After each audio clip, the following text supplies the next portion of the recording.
Hello guys, welcome back to the weekend roundup, talking about all the football action across Europe in this weekend, starting with that Liverpool and City game, which finished 2-0 to Liverpool, and Slot has really cemented himself in the Premier League now, beating Guardiola. I know City on a really bad run, and that bad run continues.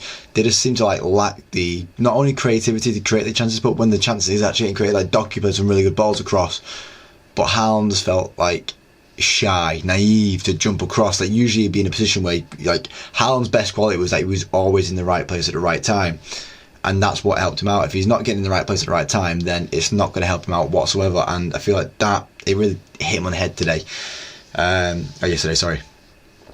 But yeah, Pep's turning into a bit of Mourinho. He's walking around doing that, it reminded me a lot of that Mourinho, 3 times, respect. But that's the first time I've actually seen Liverpool. It's Liverpool City rivalry has been on for a while now. It's been 7 years of Klopp's version of Liverpool, and it's the first time I've actually seen them properly dominate the midfield. Even in the games that they won in the past, it's been tight, high energy games, back and forth, the goals flying in. And today it was just Liverpool just were all over City. City just didn't know what to do. They were scrambled. There's a lot to do to fix that team right now, and I feel the court case looming over them is not going to help them whatsoever, and it is that case needs to get settled with, and City should have looked at that themselves and gone, yeah, this case needs to be settled with quicker, because then it stops the limelight being on our club in a bad way, and then they can fix it themselves. They could have cooperated with the Premier League and their investigation, but instead they've took the other route and gone, no, we're not helping you, and now it's put them in a bad limelight, which is now affecting the players and affecting the team, as you can see.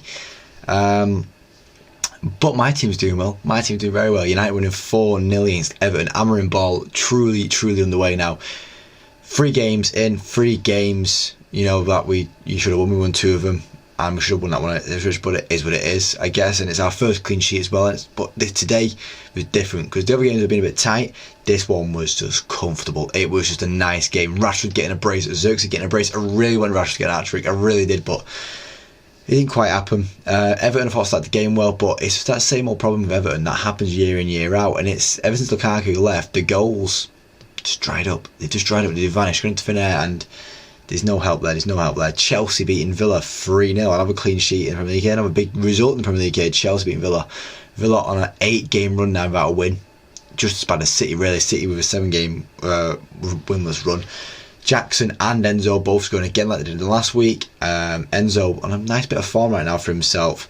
And then Palmer having a really nice goal, doing his little special finesse that he loves to do. But Chelsea are playing really well right now. Aston Villa, I said, poor form. It's just not good for them. There's once again Leicester lacking that bit of creativity. I don't know what's changed, but they fell off truly.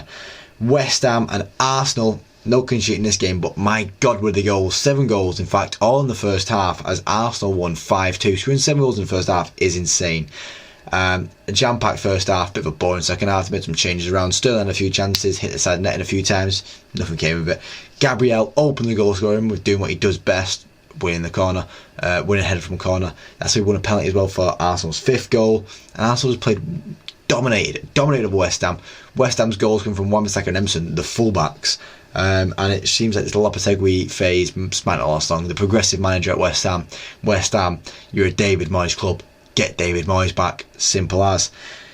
Wolves and Bournemouth was just an exciting game as well, as that finished 3-2 to Bournemouth. I think the first goal came very quick. It was a Kluivert penalty. Bournemouth's second goal came after Wolves' first goal, which was Sean Larsson scoring the goal there, and it was a Kluivert penalty. Then Sean Larsson equalised again, and then Kluivert scored a 3rd penalty. 3 penalties, all won by Evan Nilsson, all scored by Kluivert. History's made, and a hat-trick from Kluivert, not too bad. At Wolves, architects are under the bias. They're trying to pass out the back, but Bournemouth's press was just too good. Areola set that Bournemouth team up well, and it is playing just as well as it was last year. Managing to get results against teams they should be getting results and pushing high up the table. Brentford and Leicester in another high-scoring game this weekend, and we're getting into the not so high-scoring games as they beat Leicester 4-1. The Fox in the box for Manchester United is now in the Fox's box for the manager, as Ruben Nistelrooy is now the manager. Buonanotte had a really good start to the game, opening the scoring for Leicester, 1-0. But Brentford were like, hold up. Shard coming to play, and Shard had the best game I've ever seen him play in a Brentford shirt. 3 goals and an assist, and he shows why he is one of Germany's next top talents, and it's a very exciting watch as well. A hat-trick and the assist. Really good game from him. Forest beating Ipswich 1-0. I thought this game would be tight. I thought there'd be more goals in it though, but I think Forest has set up really well defensively. Chris Wood getting the penalty, doing what they do best. Ipswich had the chances. I feel like they were good. They played well. I had a few penalty shouts, but it just wasn't meant to be on the day. And sometimes it's just not meant to be on the day. And unlucky for Ipswich, it wasn't their day. Palace and Newcastle drawing 1-1, and in this game I really do think Palace were a better team. I think Palace had better chances. Newcastle lacked a bit of threat really. They obviously got the goal from Gay. He's going on goal, got to put it across. It was a well worked free kick, I won't lie, it was a well worked free kick, but Palace were just the better team on the day. Munoz had a few chances, they were going, and then it finally happened for him, and he finally got his goal, his first goal for Palace. I'm sure he'll be a very happy man getting a point from there. But I want to talk about Sarr. Sarr's had a really, really good couple of games recently, and I feel like he's coming into his own at Palace. I think things are settling down, and Palace are going to start playing really well soon. So keep an eye out for that one. Spurs and Fulham also drawing 1-1. Spurs dropping their best player last week against City, Kulusevski. I don't know why, and it's cost them. Dropping your best players is going to cost you in games, and it's the naivety. It's still naivety, the same naivety that was there last year, of not risking it in the Premier League and just going for it in the Premier League. You need to go for it, otherwise you will drop points. Brendan Johnson's getting the goal for him, being in the right place at the right time, as he's been all season. But then Kearney scoring for Fulham. And then right after getting a red card as well. It was a slippy red. It was like Bruno's red card as well, where Bruno Fernandes slipped up and it just unfortunately, ended up in a red card. And then the final Premier League game was Brighton and Southampton. It was a really poor dropping of points for Brighton as they drew 1-0 to Southampton. Southampton's first points away, which I'm sure they'll be happy with, and it shows signs for Russell Martin's team that they are going better. On to my team of the week. I went with Onana in net. Once again, clean sheet, some good saves. Why not? Back 4 again, and then I'm at right back. I know he's right wing back, but we've got my right back. Van Dijk and Murillo making my centre back partnerships. I thought Van Dijk had a really good game against Haaland, and Murillo had a really good game, giving a clean sheet against Ipswich. Lim Delap, who's on really good form, and he had really some good chances to almost score himself as well. Same with Van Dijk, he had a good chance to almost score. Kukurea is at my left back, another clean sheet for him, and I think he had good involvements in the goals and stuff like that. I feel like just needs to get in it. 1-3-0. Midfield 3 of Gravenberch, Iwobi and Bruno Fernandes. Thought Iwobi had a really good game against Spurs, and he was the assister for Kearney's goal. Gravenberch, another great game from him, and then Bruno Fernandes, 2 assists and just absolutely dictating the whole play under Amorim. My front 3 is Saka on the right, had a really good game in that 5-2 win against West Ham for Arsenal. I could have gone with anyone from the Arsenal team, but Saka was the one that stood out for me. Shard on the left, obviously he scored a hat-trick, he's going to get into the team. And then Evan Nilsson winning 3 penalties. I think that's down to his press. I think it's the way he's playing really well. So Evan Nilsson gets credit and gets into my team. Let's talk about some other leagues now with the Championship. Middlesbrough beating Hull 3-1. Blackburn beating Leeds 1-0, which is a massive game in terms of the season. Blackburn trying to push for a promotion spot, and Leeds dropping their points, falling out of the automatics. Norwich winning 4-2 against Luton. Once again, another massive game there for Norwich. Stoke getting beat 2-0 by Burnley. And then Sheffield United topping the table with a 1-0 winning at Sunderland. It was a close game. 2 red cards in the game. Sheffield United coming out unscathed with 10 men each, winning 1-0. Top of the table now as well, Sheffield United, which is interesting to see. Real Madrid beating Getafe in La Liga, while Barcelona lose 2-1 to Las Palmas.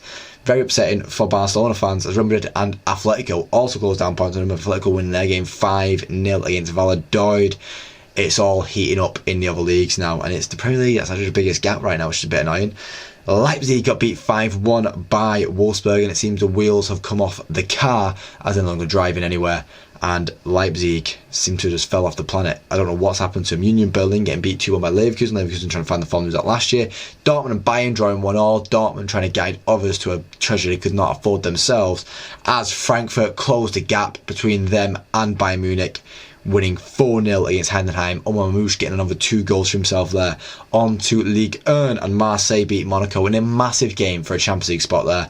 Obviously it doesn't mean much yet, but towards the end of the season, them 3 points there, that turns into a 6-pointer. Marseille winning that game with an 89th minute. goal from him. Lyon winning 4-1 against Nice. Good for them, I guess. Both, when they're in Europe, I think both these teams play really poorly anyway. PSG dropping points though against Nantes. Not going to be good, as they are being chased down by the likes of Marseille and Monaco.